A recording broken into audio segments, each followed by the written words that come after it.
الكبد والقوانص يا حبايب قلبي، وهسويها.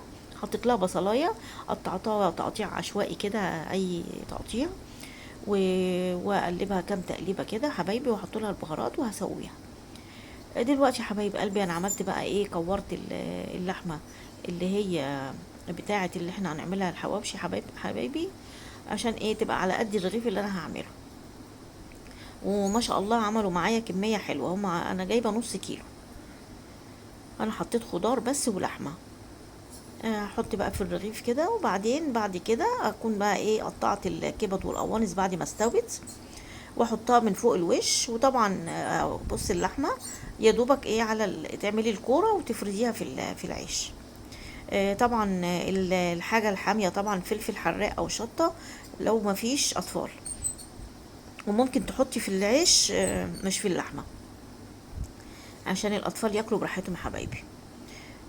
بس كده انا بقى عقبال ما تتقطع الكبد والقوانص، انا بعمل العيش، وبعدين اقطع الكبد والقوانص واحطهم فوق الوش. بس كده. وهكمل الحاجه وارجع لكم تاني. بص حبايبي، انا حطيت دلوقتي اللحمه حطيتها جوه العيش، ومن فوق الوش الايه الكبد والقوانص. بس كده. هسخن بقى الجريل، هسخن الجريل كويس قبل ما احط العيش، واحط طبعا ادهنها بايه بزيت، عشان العيش طبعا يتحمر معايا. واللي عاوز يعمله في الفرن يا حبايبي براحتكم يعني.